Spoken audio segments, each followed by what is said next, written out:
Ladies and gentlemen, Glenn Close.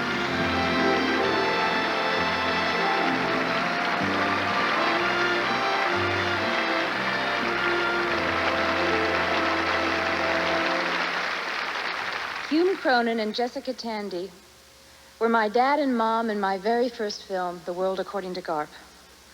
When we were on location, shooting our scenes together, I was amazed by the fact that with each take, they just got better and better, until they had the entire crew doubled over with laughter. During one of the scenes, something happened which I have never forgotten. Jessie developed a mental block against one of the lines. And she kept getting it wrong and stopping, getting more frustrated until she was very, very upset about it. And at that point, our director, George Roy Hill, said, well, let's just all take a few minutes. The crew dispersed, but I stayed and watched. Jessie was leaning against the fireplace on the set. And I watched as Hume simply walked over to her, leaned over, and gently kissed her on the shoulder. She drew herself up, threw back her shoulders, kind of gave a little toss of her head, and she was ready to go. And she did the scene flawlessly. Hume and Jessie could have quit the race long ago and rested on their laurels, but that's not them. There isn't a Shaw or Shakespeare festival or regional theater anywhere that they haven't graced, and almost always together. They've taught us that all success as actors is more than a hit, more than a season's sensation. It's a lifetime spent in perfecting a craft and performing. Someone once asked Jessie what it was like to work with her husband on stage all the time, and she replied, well, it can be difficult. There could be moments of great frustration. Murder has crossed my mind, but never divorce.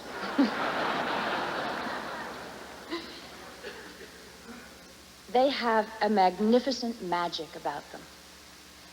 They have not only endured, but they've endured together, which in this profession is the greatest of achievements. I find it deeply moving as an actor to be in their presence. I think actors at their best have a nobility about them, a kind of bravery. And Hume and Jessie, when we think of those qualities, we think of you. Bless you.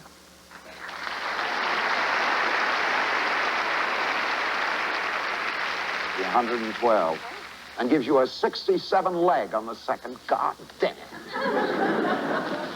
You didn't get any points at all in that game, did you? Nobody. No, I didn't get any points at all in that game. Well, that's too bad. 2 weeks now, and I haven't won a game. I'm sure you'll win one soon. I would say the percentages are definitely starting to favor me. They began in separate worlds.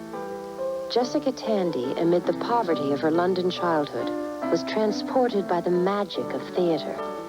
It was a bleak life, she said, and becoming an actress, a dignified way out. It was also swift. Soon she was starring with Laurence Olivier and John Gielgud. Half a world away, a Canadian boy, Hume Cronin, spent a privileged childhood. I lived in a world of dreams, he said, and the theater fed the fire in me. First, summer stock, then Broadway. My career, he said, was many variations on getting Gertie's garter. One night, Tandy was appearing on Broadway. He went backstage to meet her. They married 2 years later, and a theatrical team was born.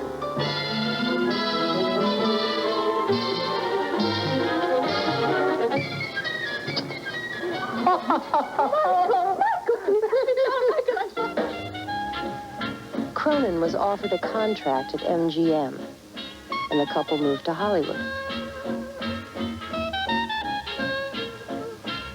Much in demand as an actor, he also began to write for Alfred Hitchcock. But Tandy's talent went unnoticed, and she wondered if she should give the whole thing up. Then her husband suggested he direct her in a one-act play by Tennessee Williams. Her performance created a stir. and director Elia Kazan had found the actress he was looking for. In A Streetcar Named Desire, her haunting performance found the play's truth. And her Blanche Dubois, opposite the young Marlon Brando, made theater history.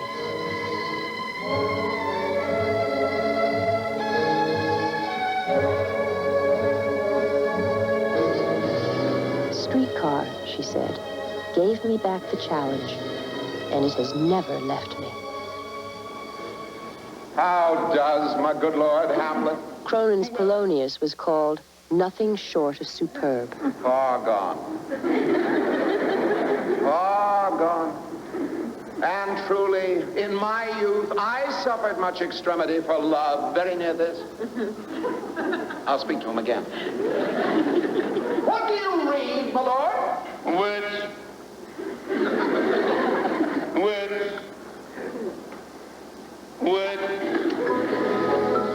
Actor, director, writer, producer. Cronin has been the catalyst for some of the best work they have done together. And Tandy has distilled it to poetry. The four-poster was the first of 25 collaborations. An alchemy of talents that made them the consummate acting team.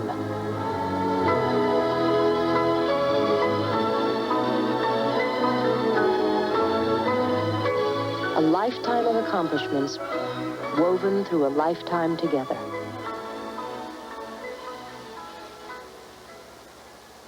They say if we go with them, we'll live forever. In the film Cocoon, they're offered eternal life on another planet. We overhear what they perhaps knew all along. I want to go. But if it's a choice of only 6 more months here with you, or living forever all by myself, well, I'll take the 6 more months here with you.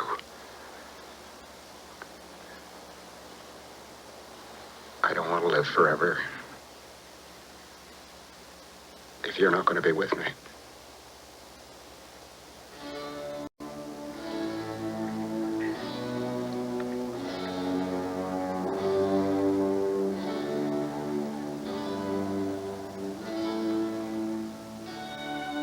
In a poem dear to both of them, Apollinaire said, "Come to the edge. It's too high. Come to the edge. We might fall. Come to the edge." And they came. And he pushed them. And they flew.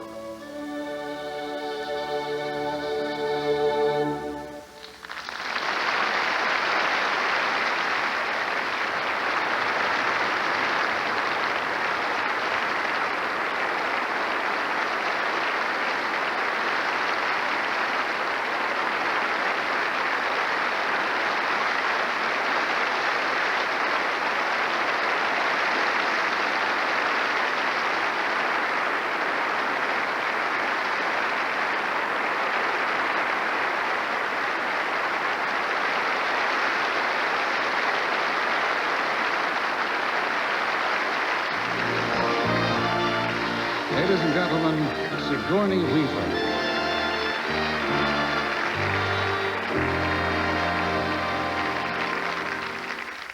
The Cronins are actors of unusual dedication. In fact, Mike Nichols tells of the time in Boston during the gin game when Hume was driven into the hospital by a particularly nasty case of flu. But every night at 7, with a temperature of 104, he would leave his bed and his protesting doctors to go on stage and perform the play. Playing opposite him, his wife felt a mixture of anxiety and understanding. And in fact, both performances were precise and fully realized. So Mike said he finally had to close the show in order to save his 2 stars from death by professionalism. Here tonight to thank Hume and Jessie for that professionalism and for their huge contribution to our theater are 4 of their distinguished colleagues, Edward Albee, Jose Ferrer, Rosemary Harris, and Lute Ullman.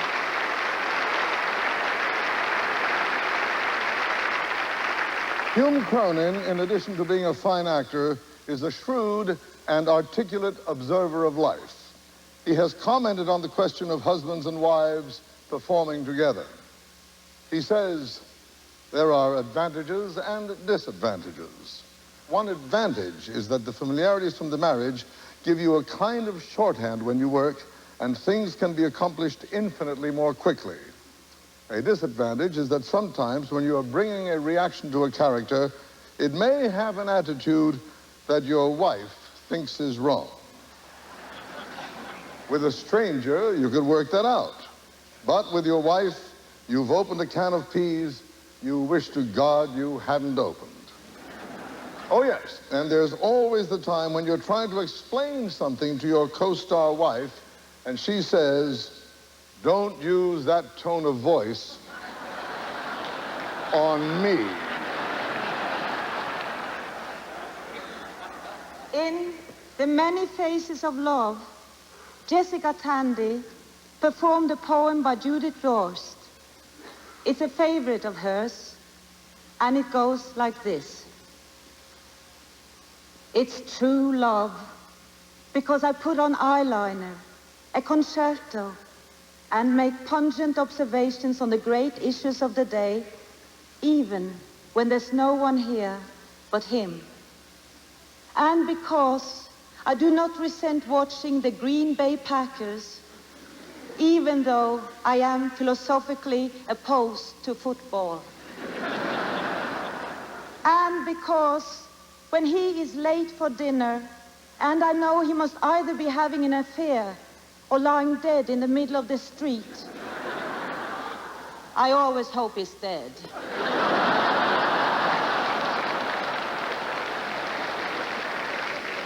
We playwrights who have had the good fortune to work with Jessica have always become admirers of her insight, her dedication, and her great talent. There's a revealing exchange of letters between the late, alas, Tennessee Williams and Jessica when she was playing Blanche Dubois in A Streetcar Named Desire.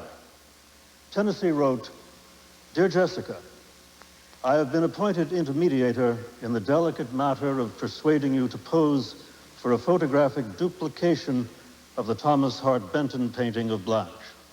I can see how Blanche's dress, or lack of it, might offend you, but I am assured that you will not have to be so anatomical, and I suppose the idea is an excellent piece of promotion. Myself, I don't see it as vulgar, but I cannot swear that my sense of vulgarity is the most impeccable in the world. As ever, Tennessee." Jessica answered him, "Dear Tennessee, you have the wrong impression of my objection to posing for a photographic duplicate of the Benton painting. 8 times a week, and to increasingly insensitive audiences, I have to make clear Blanche's intricate and complex character, her background, her pathetic elegance, her indomitable spirit, her innate tenderness and honesty, her untruthfulness or manipulation of the truth, her inevitable tragedy. My protagonist, Stanley, my executioner, as you put it, is comparatively simple and easy for an audience to understand. The play is a wonderful mixture of the qualities of both these characters, decayed elegance and sheer unadulterated guts. I share your admiration of Benton as a painter, but in this painting he has chosen to paint, it seems to me, the Stanley side of the picture. There has always been a part of the audience who obviously expects a salacious and sexy play. I don't want to do anything which will lead future audiences to think that they are going to see sex in the raw, as it were. Sincerely, Jessica." And Tennessee replied, "Dear Jessica, you are so right that it really makes me ashamed to have lent my casual support to the idea. What you say about Blanche suddenly recalls to me all of my original conception of character and what it was to me from which you, in your delineation, have never once drifted away, in spite of what I now realize must have been continual pressure. I have almost forgotten, perhaps under this same pressure, that it was Blanche whom I loved and respected and whom I wished to portray. though I have never, please believe me, forgotten the exact and tender and marvelously understanding way that you brought her to life. I have such a divided nature. Yes, the painting is only one side of the play and the Stanley side of it. I'm still an admirer of the painting, but believe me, still more an admirer of yours for seeing and feeling about it more clearly than I did at first. And I should have felt the same way. With love, Tennessee.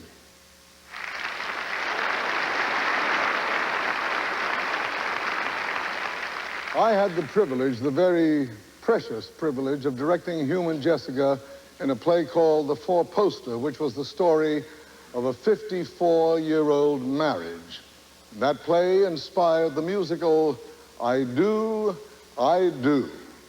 And here to celebrate your being honored by your country and your 44 years together as husband and wife, with a musical tribute from I Do, of Glenn Close, and from the Broadway play I'm Not Rappaport, Hal Linden.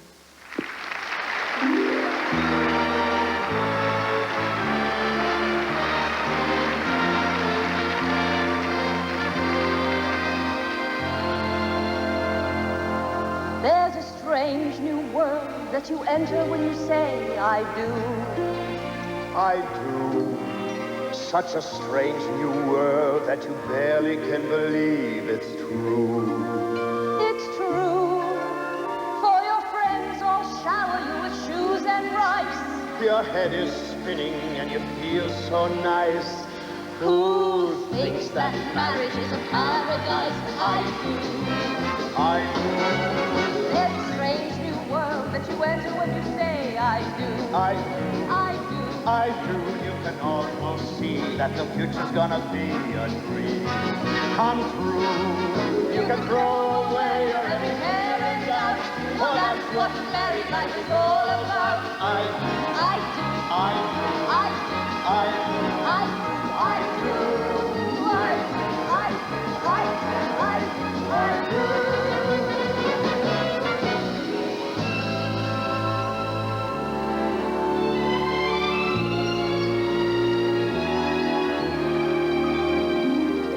Sometimes in the morning, when shadows are deep, I lie there beside you, just watching you sleep. And sometimes I whisper what I'm thinking of. My cup runneth over with love.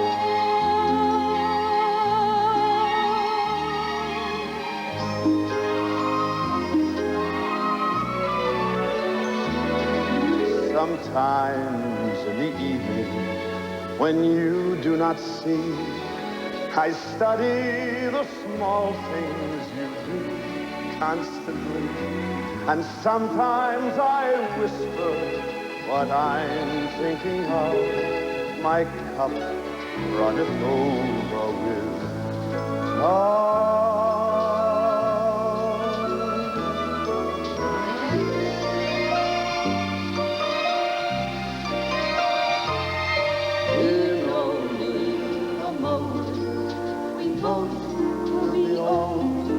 We won't even notice the world turning cold.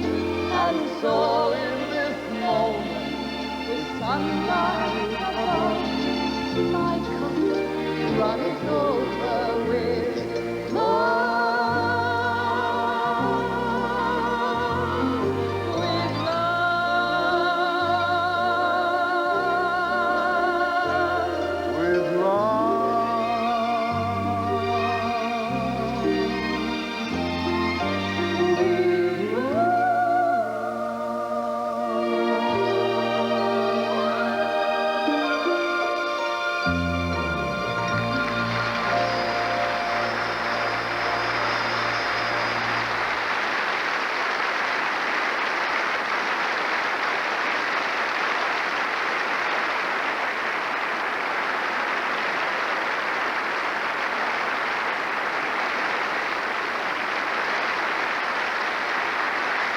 Thank you.